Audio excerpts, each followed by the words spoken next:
প্রাক্তন সিনেমাটি দেখে সিনেমা হল থেকে ভারাক্রান্ত মনে বাইরে বেরোলো অঙ্কিতা। একাই এসেছিল ও।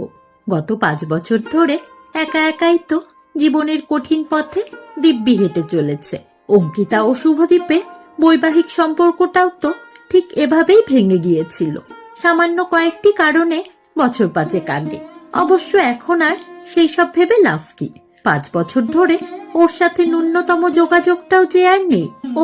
ও নিশ্চয়ই অন্য কারো হাত ধরে সুখী আছে। আমার কথা কি তার আর একবারও মনে পড়ে? আর পড়লেই বা কি, বর্তমানে তো তার কাছে তার নতুন স্ত্রী, সন্তান সবকিছুই আছে। তাহলে আমি তার জীবনে কেই বা?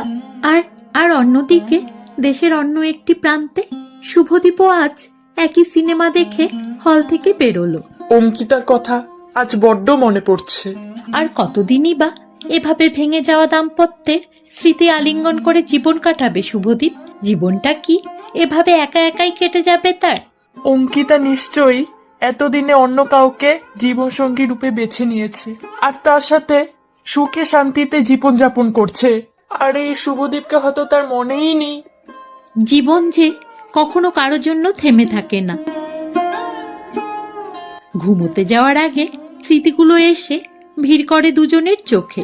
দুজনের কাটানো ছোট ছোট সুন্দর মুহূর্ত, একসাথে সিনেমা দেখা, হঠাৎ রাগ, আবার না বলা অভিমান, সব একে একে ফিরে আসে তাদের চোখের সামনে। তবে সবকিছু ভেঙে পড়েছিল একটা সিদ্ধান্তের সামনে এসে। সেদিন অঙ্কিতার হাতটা খুব কাঁপছিল রিপোর্টটা হাতে নিয়ে। শুভদীপ, আজ আমি অনেক খুশি আজ অনেক খুশি আমি। আরে খুশির খবরটা কি আমি জানতে পারি?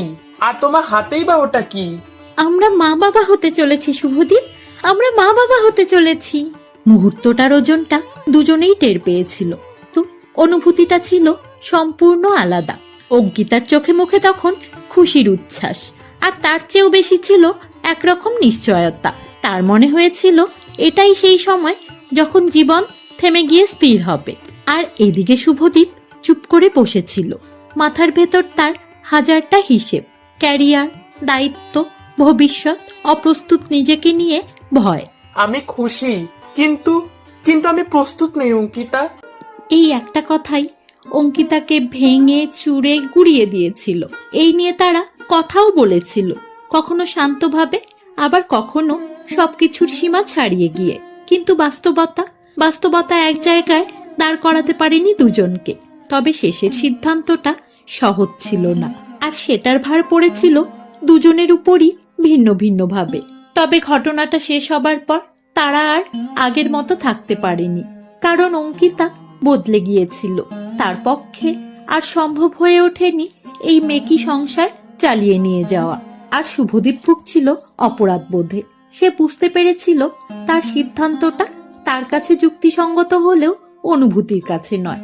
একদিন খুব শান্ত গলায় অঙ্কিতা বলল, আমি আর অপেক্ষা করতে পারবো না শুভদীপ, আর আমি চাইও না এই সিদ্ধান্তের বোঝা আমরা সারা জীবন টেনে নিয়ে বেড়াই।